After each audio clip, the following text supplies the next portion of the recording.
কি চাও তুমি? তোমার জীবন থেকে আমি অনেকটা দূরে চলে যাব।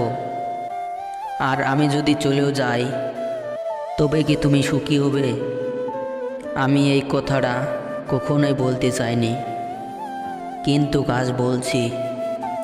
আমি তোমার জীবন থেকে অনেকটা দূরে চলে যাব।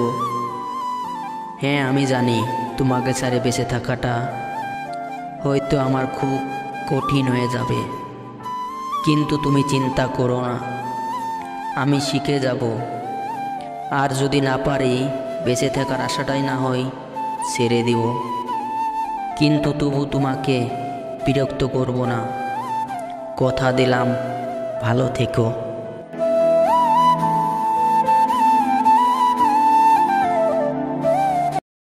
ভিডিওটি ভালো লাগে থাকলে অবশ্যই লাইক করবেন, আর এরকম কষ্টের মজাদার গল্পের ভিডিও পেতে আমাদের চ্যানেলটি অবশ্যই সাবস্ক্রাইব করবেন।